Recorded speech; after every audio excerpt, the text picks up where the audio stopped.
Heet is a software developer and data scientist at King's, working on real-time machine learning platforms using mobile health data, and is generally interested in big data, machine learning, and AI.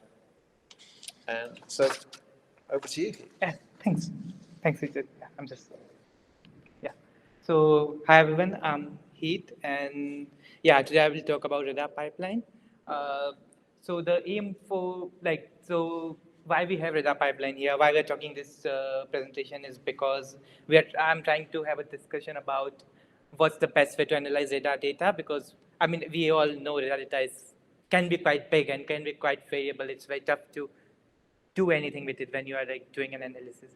So that's why we have created this pipeline. Right.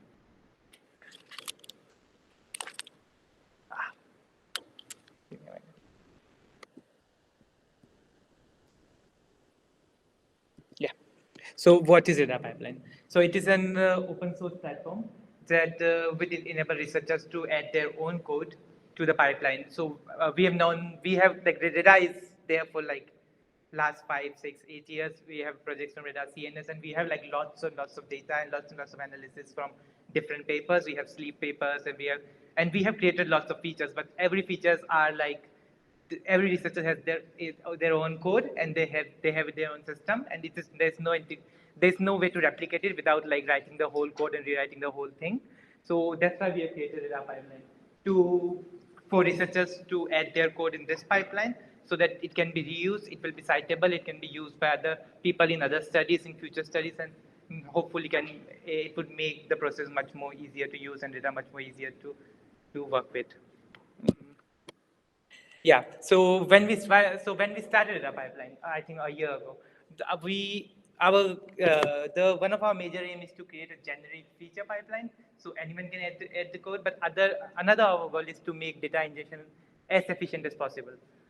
And using because we all know like big data can help us with that. So we have implemented many big data libraries, and like reading data is one thing, but like reading it in a large amount of data efficiently, it's a different task. So we have aimed to make it as efficient as possible, and without doing much work, and also to make, because any feature is not useful if there is no documentation, to make it as easy to reuse as possible. So yeah, so that's the data pipeline architecture. So there's two major segments here: input-output processing and feature processing. So input-output processing is something which is more internal. It aims to read the data and produce the results, and then create an output files. And the feature processing pipeline, which is the second one, is supposed to process, analyze, and visualize the data. So the input data is much more, it uses data schema, and it is for data reading. But feature processing, it would be flexible pipeline where anyone can add their code and anyone can use the pipeline. Then yeah, so here are like few terms that I think you can see in the graph as well, in the figure as well. So these three different terms that we use is project. So project is basically just metadata. It contains like name of the description of the features. Now, yeah, feature. Now another term is feature, which is a variable implemented by researchers. So it can be anything. It can be questionnaire response time, questionnaire completion rate, phone charging duration. So it's just a variable that's output variable. But the other term, which we have used, is feature group. So the idea behind feature group is the collection of features. So a feature group can contain multiple features. And the reason behind using feature group is to make processing data much more efficient. Because if you calculate each feature singularly, it can create burden on the system. But if you use feature group and feature group can share something directly. So let's say I have a feature group, questionnaire feature group. So it contains features related to questionnaire. It could be questionnaire response time, questionnaire completion rate, or other questionnaire related features. So they are combined in a single feature group. So if someone wants like a multiple features, they can just run a feature group. So then yeah. So first thing, radar pipeline for consumers or users. So if you just want to run like someone else's pipeline, so how do you run it? So we try to make it as easy as possible. So we just need to have a YAML file, a config file. So you can see there are like 4 different keys that we have to fill in. So one is project, which is the name of the project and description of the project. Then there's input data, which is where is your data stored. It can so here you can see it's a mock data. We have created a mock data pipeline, so it's just a random data. But you can have like a local data, or like if there is a data related to your study, you can just have that data, or you can give it like a SMTP server, so it can read data from the server and use that data for processing. So yeah, the configuration is just for now. It is just as pandas in it, but yeah, we are kind of trying to work on it and try to add some different things. Then there's features, which is here. This thing working. I don't know. Yeah, so like yeah. Anyway, so in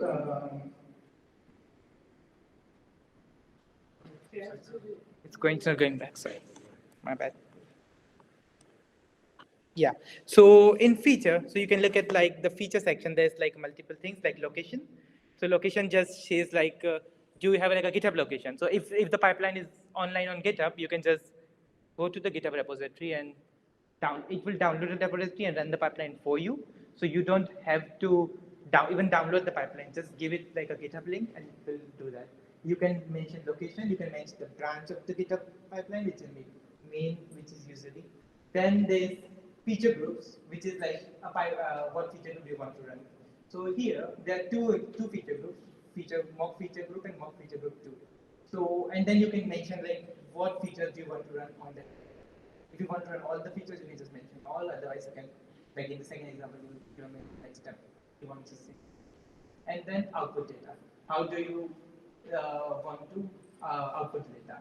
It can be output in the CSV. You can put it. I mean, it's not now, but we are trying to make so that you can put it on like a database or even like Kafka streams or anything. So if you are like if you just want to run a code, you could just use this config file and then just run, and that's it. The aim for this is to just make it as easy as possible to run the other Pipevals pipeline. And yeah, now data pipeline for researchers. Now, but if you are a researcher, you want to like you have your own code somewhere and you want to put it in the pipeline. So how do you go with it? So when we try to do that, one of our main consideration was to minimizing the coding overhead, because when you do data analysis, your code is not really very structured. So so if someone asks me to put it in a module, it will take a lot of work, like my own code, I know. So the idea is so that to minimize the amount of coding overhead that would require to create to make it into a module or make it a part of pipeline. Then ensuring that code can be cited. So if your code is a pipeline, then you can just cite the code and simplify the process of documentation. Then yeah, so I'm going to take an example here, which is a mock pipeline that we have created just to showcase like how researchers can add their own code. So in this case, you can see like a mock feature pipeline, and then this follows like a general Python structure with like init.py and feature and in this part directory mock feature, you can see there are two folders: features py and features 2py. There you can just add the features. Now how will we? Yeah. So this is the example of a feature group. So you can see in this feature group, you just have to mention like the features you want to, features which is part of the feature group. So in this case, there are two feature groups: phone battery charging duration, which is just charging duration for a phone, and step count per day. And yeah, so yeah, a mock feature group will contain like two functions, init and preprocess. So the reason behind preprocess is if you have like overall pre-processing ideas, like how to handle missing data, how to find like data which you want to remove. So you can put it in the pre-process section of mock feature pipeline. Then yeah, so how the structure would work is you have a mock feature group, as I mentioned, it's a feature group, then which contain multiple features. In this case, contains two features: phone battery charging duration and step count per day. And those features have like three functions: init, preprocessor, and calculator. That's it. you will just write preprocessor. You just have to put your code in like calculate section or a preprocessor if there's some preprocessing, and then the pipeline will read the data for you and would be able to run and also save the results in a CSV or like any other folders, any other data formats you want. That's the whole aim. So in this case, yeah, so that's an example. Just ignore the code, but the format is you have like a pre-process section where you do like a bit of pre-processing and calculate. But that's the only part that you still have to write. And that's they have to just paste their code in calculate and that's it. And anything other than like data ingestion and data output will be handled by the pipeline itself. Yeah, and that's like and yeah, one more thing. There's this section there which is called require input data. The reason behind this is you can just mention what data your pipeline would want, or this feature would want, and you can just mention. So here it mentioned Android phone battery data. So using the reason behind this is just to make it like it's for efficiency, right? So that so we are using for this PySpark.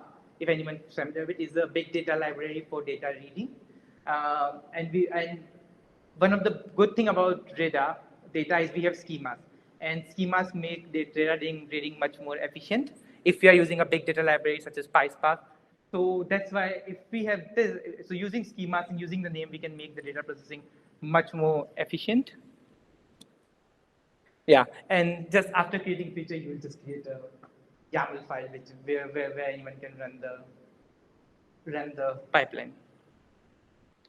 Yeah. So the reason behind the pipeline is to allow researchers to create and publish their own code through the pipeline.